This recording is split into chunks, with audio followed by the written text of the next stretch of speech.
നമ്മുടെ സർപ്രൈസ് പൊളിയുകയാണ്. അത് ഷിക്കമാറുവും ടെമറിക്കുമായിരുന്നു. ഷിക്കമാറുവിന് നെറൂട്ടോയെ കണ്ട് നല്ല സന്തോഷമാവുകയും നെറൂട്ടോക്ക് ഷിക്കമാറുവിനെ കണ്ട് നല്ല സന്തോഷമാവുകയും ചെയ്തു. ടെമറിക്കാണെങ്കിൽ നെറൂട്ടോയുടെ വളർച്ച കണ്ട് അമ്പരന്നു പോവുകയും ഇത് നെറൂട്ടോ തന്നെയാണോ എന്ന് ഒരു മിനിറ്റ് ആലോചിച്ചു പോവുകയും ചെയ്തു. അപ്പോൾ നെറൂട്ടോ ചോദിക്കും, നീയാണോ എന്റെ എതിരാളി? അപ്പോൾ ഷിക്കമാറു പറയും, ഞാൻ നിന്റെ എതിരാളിയോ? ഞാനൊന്നുമല്ല നിന്റെ എതിരാളി. അപ്പോൾ അത് കേട്ട് ഹൊക്കാഗ പറയും, അത് നിന്റെ ഓപ്പണന്റ് വാതിലിന് പുറകിലുണ്ട്. അപ്പോൾ നെറൂട്ടോ പോയി നോക്കുമ്പോൾ അത് മറ്റാരുമായിരുന്നില്ല, സാക്ഷാൽ കക്കാഷിയായിരുന്നു. ഇപ്പോൾ നെറൂട്ടോ കക്കാഷിയുടെ അടുത്തേക്കെത്തും. അപ്പോൾ നെറൂട്ടോ പറയും, നിങ്ങൾ ഒരുപാട് മാറിപ്പോയി മാസ്റ്റർ. അത് കേട്ട് കക്കാഷി പറയും, നീയും ഒരുപാട് മാറിപ്പോയി. എനിക്ക് നിന്നെ കണ്ടിട്ട് മനസ്സിലാകുന്നേയില്ല.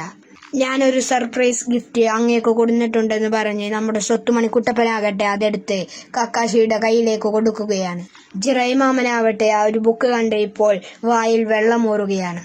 ആ സമയം കക്കാഷി ആ ബുക്ക് മുഴുവനും വായിച്ച് ഇപ്പോൾ സായൂജി അണഞ്ഞുകൊണ്ടിരിക്കുകയാണ്. അത് കേട്ട് ഹൊക്കാഗ പറയും, ഇപ്പോൾ ബുക്ക് വായിച്ചിരിക്കേണ്ട സമയമല്ല, നമുക്ക് ഒരുപാട് കാര്യങ്ങൾ ചെയ്യാനുണ്ട്. അപ്പോൾ നെറൂട്ടോ ചോദിച്ചു, കക്കാഷി മാസ്റ്റർ, നിങ്ങളാണ് എൻ്റെ ഓപ്പണന്റ്. അതൊക്കെ ഞാൻ പറയാം, നീ ഇപ്പോൾ ടെൻഷൻ എടുക്കണ്ട. സാക്കുറയോട് നീ ഇങ്ങനെ കൂളായിട്ട് നിൽക്കണ്ട. നീയും നെറൂട്ടോയുമാണ് ഇപ്പോൾ എൻ്റെ എതിരാളി. ഞാൻ ഇപ്പോൾ തന്നെ റെഡിയായിട്ട് വരാം. നിങ്ങൾ രണ്ടുപേരും റെഡിയായിക്കോളൂ എന്ന് കക്കാഷി പറയും. അത് കേട്ട് നെറൂട്ടോ ചോദിക്കും, നിങ്ങളാണോ എൻ്റെ കൂടെ ഫൈറ്റ് ചെയ്യാൻ വരുന്നത്? ഷിസുൻ ചിരിച്ചിട്ട് പറയും, നീയും സാക്കുറയും ഇപ്പോൾ ഒരുപാട് നാളായി പ്രാക്ടീസ് ചെയ്യുന്നു. നിങ്ങളുടെ രണ്ടുപേരുടെയും ലെവല് അതേതുവരെ എത്തിയെന്ന് എനിക്കറിയാൻ സമയമായി. അതുകൊണ്ടിപ്പോൾ നിങ്ങൾ രണ്ടുപേരും ഫൈറ്റ് ചെയ്യാൻ റെഡിയായിക്കോളൂ. കക്കാഷി ആകട്ടെ നെറൂട്ടോയോടും സാക്കുറയോടും അല്പനേരം റെസ്റ്റ് ചെയ്യാൻ പറഞ്ഞ് അവനിപ്പോൾ പുറത്തേക്ക് പോകും. അത് കണ്ട അസിസ്റ്റന്റ് ചേച്ചി, അവനെന്താ പെട്ടെന്ന് ഓടിക്കളഞ്ഞത്? അവന് വല്ല കുഴപ്പവുമുണ്ടോ എന്ന് ചോദിക്കുകയാണ്. അതിന് ഷിക്കമാറു പറയും, എനിക്ക് തോന്നുന്നത് ആ ബുക്ക് വായിക്കാനായിട്ടാണ് അവൻ ഓടിപ്പോയതെന്ന് തോന്നുന്നത്. മാമൻ ചിരിച്ചിട്ട് പറയും, എനിക്കും അങ്ങനെ തന്നെയാണ് തോന്നുന്നത്. ആ ഒരു ബുക്ക് ഈ ഗ്രാമത്തിൽ ഇതുവരെ ആരും വായിച്ചിട്ടില്ല. അതുകൊണ്ടായിരിക്കും ഒരുപക്ഷെ കക്കാഷി ഇപ്പോൾ തന്നെ അത് വായിക്കാനായി പോയിട്ടുണ്ടായിരിക്കുക. ഷിക്കമാറു പറയുമ്പോൾ നെറൂട്ടോ ആവട്ടെ അവൻ കടന്ന് ചിരിക്കാൻ തുടങ്ങും. അത് കണ്ട് ഷിക്കമാറു, നീ ആക്ച്വലി സാക്കുറയെ കാണാൻ വന്നതല്ലേ? നിങ്ങൾ രണ്ടുപേരും ഡേറ്റിംഗിലല്ലേ എന്ന് ചോദിക്കുമ്പോൾ അത് കേട്ട് നെറൂട്ടോ പറയും, ഞാൻ ആക്ച്വലി ചുനിയൻ എക്സാമിന് വേണ്ടിയിട്ടാണ് ഇവിടെ വന്നത്. അതിന് ഷിക്കമാറു പറയും, ആ ഒരു എക്സാം കണ്ടക്ട് ചെയ്യുന്നത് അത് ഞാനാണ്. മാത്രമല്ല സാക്കുറ ഇപ്പോൾ ഒരു ചുനിയനാണ്. അത് കേട്ട് നെറൂട്ടോ ഇപ്പോൾ ഷോക്കാവും. അവൻ വണ്ടറടിച്ച്, ഞാൻ കേട്ടത് സത്യമാണോ എന്ന് ചോദിക്കും. അവൾ ചിരിച്ചിട്ട് അതേന്ന് പറയും. ഇവിടെ ഷിക്കമാറു പറയും, ഞാനൊരു ചുനിയനായി. കട്ട് ചെയ്താൽ ഇപ്പോൾ സാൻഡ് വില്ലേജ് ആണ് കാണിക്കുക. അവിടെ ദൂരത്തായിട്ട് ആരോ ഒരാൾ നിൽക്കുന്നത് കാണാം. ആളുടെ അടുത്തേക്ക് ഇപ്പോൾ മറ്റൊരാൾ വന്നിട്ട് പറയും, ലോർഡ് കസറക്, അങ്ങയുടെ മീറ്റിംഗ് റെഡിയാണ്. ആ ഒരു ഡോണ് ആരാണെന്ന് നോക്കുമ്പോഴായിരിക്കും മറ്റാരുമല്ല, ഗാറയായിരുന്നു അത്. ഗാറ ഇപ്പോൾ സാൻഡ് വില്ലേജിന്റെ തന്നെ ഹൊക്കാഗയായി മാറിയിരിക്കുകയാണ്. അത് കണ്ട് നെറൂട്ടോ, ഒരിക്കൽ തീർച്ചയായിട്ടും ഞാനും ഈ റീഫ് വില്ലേജിന്റെ ഹൊക്കാഗയായി മാറും. കട്ട് ചെയ്താൽ ഇപ്പോൾ കക്കാഷി ആകട്ടെ ആ ഒരു ബുക്ക് വായിച്ചുകൊണ്ടിരിക്കുകയാണ്. അപ്പോൾ അവിടേക്ക് മാമനും കൂടി വന്നുകൊണ്ട് ആ ബുക്കിന്റെ അഭിപ്രായങ്ങൾ ചോദിക്കാൻ തുടങ്ങും. മാത്രമല്ല അവർ രണ്ടുപേരും ഇപ്പോൾ നെറൂട്ടോയുടെ വളർച്ച കണ്ട് പരസ്പരം അങ്ങോട്ടും ഇങ്ങോട്ടും ഇപ്പോൾ നെറൂട്ടോനെ പൊക്കി പറയാനായി തുടങ്ങും. കട്ട് ചെയ്തപ്പോൾ സാൻഡ് വില്ലേജില് ആ ഒരു വലിയ മീറ്റിംഗ് നടന്നുകൊണ്ടിരിക്കുകയാണ്. അവരുടെ ഇത്രയും കാലത്തെ പ്രവർത്തനം മാത്രമല്ല ലീഫ് വില്ലേജിനോട് ചേർന്നുകൊണ്ട് അവർ ചെയ്ത മിഷൻസ് ഇപ്പോൾ അങ്ങോട്ടും ഇങ്ങോട്ടും പറയാൻ തുടങ്ങും. അപ്പൊ യൂറ എന്നുള്ള ഒരുത്തൻ എഴുന്നേറ്റ് നിന്ന് പറയും, ഇപ്പോൾ ചുനിയൻ എക്സാമിന്റെ സമയമാണ്. അതേ സമയം തന്നെ ഇപ്പോൾ മറ്റൊരു റൂമറും കൂടി ഉയർന്നു വന്നിരിക്കുകയാണ്. അതൊരു വലിയ സംഘടനയാണ്. അതിന്റെ പേരാണ് അക്കാക്സുക്കി. അത് കേട്ട് ഗാറ അവൻ കണ്ണു തുറപ്പിച്ചു നോക്കുമ്പോൾ ഇവിടെ മാമനും കക്കാഷിയുമാകട്ടെ അതേ ഓർഗനൈസിനെ കുറിച്ചാണ് സംസാരിച്ചു കൊണ്ടിരിക്കുന്നത്. കക്കാഷി പറയും, അവർ പുറത്തേക്ക് ഇറങ്ങിയാൽ അത് വലിയൊരു അപകടമാണ്. ഇവിടെ യൂറ പറയും, അവരെല്ലാം നിഞ്ച ക്രിമിനൽസ് ആണ്. മാത്രമല്ല അവരെല്ലാം ബിങ്കോ ബുക്കിലുള്ള മാസ്ര എജ്രൻസ് ആണ്. ആ ടീമിൽ തന്നെ ആദ്യത്തെ ആള് ഇറ്റാച്ചി ഉച്ചിഹയാണ്.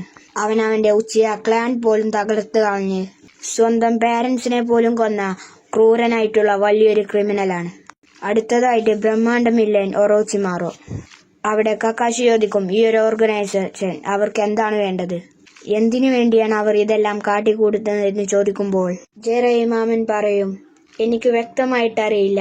പക്ഷെ ഒന്നറിയാം, നെറൂട്ടോയുടെ ബോഡിയിലുള്ള ആ ഒരു നൈൻറ്റൈൻ ഫോക്സിന്റെ ബ്രഹ്മാണ്ഡ പവറാണ്. എന്തായാലും വലിയൊരു അപകടമാണ് ഇപ്പോൾ നമ്മുടെ മുന്നിലുള്ളത്. അതുകൊണ്ട് ഗ്രാമത്തിൽ ടൈറ്റ് സെക്യൂരിറ്റി തന്നെ കൊടുക്കണമെന്ന് ജെറൈ മാമൻ പറയുമ്പോൾ, അതേസമയം യൂറോ പറയും, ഈ ഇൻഫർമേഷൻ എനിക്ക് കിട്ടിയത് ലെജൻഡറായിട്ടുള്ള ജെറൈയുടെ കയ്യിൽ നിന്നാണ്. അതനുസരിച്ച് ഇപ്പോൾ വമ്പം സെക്യൂരിറ്റിയാണ് നമ്മൾ ഗ്രാമത്തിൽ ഇറക്കിയിട്ടുള്ളത്. ആ ഒരു വില്ലന്മാരുടെ വസ്ത്രധാരണ പോലും വളരെ ഡിഫറൻ്റ് ആണ്. കറുത്ത കോട്ടിൽ വയലറ്റ് കളറാണ് അവരുടെ ഡ്രസ്സിന്റെ കളർ എന്ന് പറയാണ്. പക്ഷെ ഇതൊക്കെ കേട്ടിട്ടും നമ്മുടെ ഗാരക്ക് മാത്രം ഒരു കുലുക്കവും ഉണ്ടായിരുന്നില്ല. അവർ മീറ്റിംഗ് കഴിഞ്ഞ് ഇപ്പോൾ പുറത്തേക്ക് പോകുമ്പോൾ യൂറോയുടെ അടുത്തേക്ക് മറ്റൊരാൾ വന്ന് പറയും, നിന്റെ ഇൻഫർമേഷൻ ഒക്കെ കറക്റ്റാണ്. നീ ഇത് കണ്ടുപിടിച്ചില്ലായിരുന്നെങ്കിൽ ഇത് ഈ ഗ്രാമത്തിനൊരു വലിയ ആപത്തായി തീർന്നേനെ. ഈ ഒരു ഗ്രൂപ്പിനെ കുറിച്ച് ഞാനും ചില കാര്യങ്ങൾ മുമ്പ് കേട്ടിട്ടുണ്ട്. അതിന് യൂറോ പറയും, ഈ ഒരു ഗ്രാമത്തിന് ഒരു പോറൽ പോലും ഏൽക്കാൻ ഞാൻ സമ്മതിക്കില്ല. എന്റെ ജീവൻ കൊടുത്തും ഞാൻ അത് സംരക്ഷിക്കും എന്ന് പറയുമ്പോൾ അവന്റെ മുഖമൊക്കെ ഇരുണ്ടുമൂടി അവൻ പൊട്ടിത്തെറിക്കുന്നത് പോലെ അവനക്ക് കാണപ്പെടും. ആക്ച്വലി ഇപ്പോൾ അവനെ ആരോ കൺട്രോൾ ചെയ്യുകയാണ്. കട്ട് ചെയ്താൽ ഇപ്പോൾ ആ ഒരു മുൻപ് പറഞ്ഞ ആ ഒരു കറുത്ത കോട്ടിട്ട രണ്ടുപേർ ഇപ്പോൾ ഗ്രാമത്തേക്ക് ചാടി വരും. അപ്പോൾ യൂറോ പറയും, ഞാൻ ഇത്രയും കാലം പേടിച്ചിരുന്ന ആ ഒരു സമയം എത്തിയിരിക്കുകയാണ്. ഇവിടെ സീൻ ബ്ലാക്ക് ഔട്ട് ചെയ്താൽ ആ ഒരു അക്കാസുക്കി ഓർഗനൈസിലുള്ള ആ ഒരു രണ്ടുപേരും സംസാരിച്ചുകൊണ്ട് മുൻപോട്ട് വരികയാണ്. അതിൽ ഒരുത്തൻ പറയും, ആ ഒരു ഒറോച്ചിമാറോ, അവൻ ഒറ്റൊരുത്തൻ കാരണമാണ് നമ്മളെ കുറിച്ചുള്ള ഇൻഫർമേഷൻ ലീക്കായത്. അവൻ പറയും, നീ ഈ സെഞ്ചിയും തൂക്കി പിടിച്ച് ഇതിപ്പോ എവിടേക്കാ പോകുന്നേ? ഇതിന്റെ ആവശ്യം എന്താണെന്ന് അവൻ ചോദിക്കുമ്പോൾ സെഞ്ചിക്കാരൻ പറയും, എന്റെ പവർ അത് നിനക്കറിയില്ല. ഈ ഒരു സെഞ്ചി വെച്ചുകൊണ്ട് എന്റെ പവർ ഞാൻ നിനക്ക് കാണിച്ചു തരും. കട്ട് ചെയ്താൽ ഇപ്പോൾ ഇവിടെ നെറൂട്ടോവും സാക്കുറോയുമാകട്ടെ ഇപ്പോൾ ഇവിടെ പരസ്പരം സംസാരിച്ചു കൊണ്ടിരിക്കുകയാണ്. അവര് രണ്ടുപേരും ഇപ്പോൾ എപ്പോഴത്തെയും പോലെ കാക്കാശിക്ക് വേണ്ടി വെയിറ്റിംഗ് ആണ്. ഇത്രയും സമയമായിട്ട് കാക്കാശിയെ കാണുന്നില്ലല്ലോ എന്ന് പറയുന്ന സമയത്ത് കക്കാശി അവിടേക്ക് വരികയാണ്. കക്കാശി പറയും, ഐ ആം സോറി, എനിക്ക് അത്യാവശ്യമായിട്ടൊരു ചെറിയൊരു പണിയുണ്ടായിരുന്നു, അതുകൊണ്ടാണ് ഞാൻ വൈകിപ്പോയതെന്ന് പറയുമ്പോൾ നെറൂട്ടോക്കും സാക്കുറക്കും ഒരുപോലെ ദേഷ്യം വരും. കാരണം കക്കാശി എപ്പോഴും ഇതുപോലെ ഒരുപാട് കള്ളം പറയും. കക്കാശി ആകട്ടെ അവരെ രണ്ടുപേരെയും പ്രാക്ടീസ് ചെയ്യാനായിട്ട് ഒരു സ്ഥലത്തേക്ക് കൂട്ടിക്കൊണ്ടു പോവുകയാണ്. അവിടെ എത്തുമ്പോൾ നെറൂട്ടോക്ക് അവൻ ചെറുപ്പത്തിൽ പ്രാക്ടീസ് ചെയ്ത എല്ലാ കാര്യങ്ങളും ഓർമ്മ വരും. ഇവിടെ വെച്ചാണ് സാക്കുറ സാസൂക്കിയെ അവസാനമായി കണ്ടത്. ഒരുപാട് തവണ അവൾ പോവരുതെന്ന് പറഞ്ഞ് സാസൂക്കിയോട് കെഞ്ചും. പക്ഷെ അവളാകട്ടെ അവളുടെ കൈ തട്ടിമാറ്റി മുൻപോട്ട് പോകും. നമ്മുടെ നെറൂട്ടോ ആകട്ടെ സാസുക്കിയോട് ഫൈറ്റ് ചെയ്തത്, അവന്റെ കൂടെ സമയം കളഞ്ഞത് എല്ലാം ഓർക്കുകയാണ്. അപ്പോൾ അതേ സമയത്ത് നെറൂട്ടോ ആകട്ടെ ഒരു മണിയടി ശബ്ദം കേൾക്കും. കാക്കാശി ആകട്ടെ അവർക്ക് പണ്ടത്തെ പോലെ 2 ബെല്ലെടുത്ത് കാണിച്ചു കൊടുക്കും. അതേ പഴയ ടാസ്ക് അത് തന്നെ നിങ്ങൾ ഇപ്പോഴും ചെയ്യണം. റൂൾസിന് യാതൊരു മാറ്റവുമില്ല. നിങ്ങൾക്ക് വേണമെങ്കിൽ ഈ ഒരു ബെല്ലിന് വേണ്ടി എന്നെ കൊല്ലാം. പക്ഷെ എങ്ങനെയെങ്കിലും നിങ്ങൾ ഈ ഒരു ബെല്ല് നിങ്ങൾ കൈക്കലാക്കണം. അതിന് നിങ്ങൾക്ക് ഞാൻ നാളെ വരെ സമയം തരുമെന്ന് പറയുമ്പോൾ നെറൂട്ടോയും സാക്കുറോയും ആകട്ടെ അവർ രണ്ടുപേരും ഇപ്പോൾ ഗഹനമായി ആലോചിച്ചിട്ട് ടാസ്ക് ചെയ്യാൻ റെഡിയായിട്ട് നിൽക്കും. ഇവിടെ സീൻ ബ്ലാക്ക് ഔട്ട് ചെയ്താൽ സാൻഡ് വില്ലേജിൽ അവിടെ സെക്യൂരിറ്റി ടൈറ്റ് ആയിരിക്കുന്നത് കാണാം. അപ്പോൾ ലോങ് ഷോട്ടിലായിട്ട് നേരത്തെ കണ്ട 2 പേര് ആ ഗ്രാമത്തെ ലക്ഷ്യമാക്കി ഇപ്പോൾ വന്നുകൊണ്ടിരിക്കുകയാണ്. സെക്യൂരിറ്റീസ് പേടിച്ച് വിറച്ചിപ്പോൾ യൂറോയോട് കാര്യം പറയും. യൂറോ ആകട്ടെ കൂളായി നിന്ന് അവിടെ ഉണ്ടായിരുന്ന സെക്യൂരിറ്റീസിനെ എല്ലാം തല്ലിക്കൊന്നു കളയും. എന്നിട്ട് ആ 2 പേരുടെ അടുത്തേക്ക് പോയി അവരെയും കൂട്ടി ഇപ്പോൾ ഗ്രാമത്തിലേക്ക് വരും. ഇവിടെ സീൻ ബ്ലാക്ക് ഔട്ട് ചെയ്താൽ ജെറൈ മാമൻ, ഹൊക്കാഗെ ആൻറ്റി, അസിസ്റ്റന്റ് ചേച്ചി അവരെല്ലാവരും നെറൂട്ടോയുടെയും സാക്കുറയുടെയും മിഷൻ കാണാൻ വേണ്ടി വെയിറ്റ് ചെയ്തിരിക്കുമ്പോൾ ആ എപ്പിസോഡ് അവിടെ അവസാനിക്കുകയാണ്. നിങ്ങൾക്ക് ഇഷ്ടപ്പെട്ടാൽ ലൈക്ക് ചെയ്യുക, സബ്സ്ക്രൈബ് ചെയ്യുക. അടുത്തൊരു വീഡിയോയുമായി കാണാം. അതുവരേക്കും ബൈ ബൈ.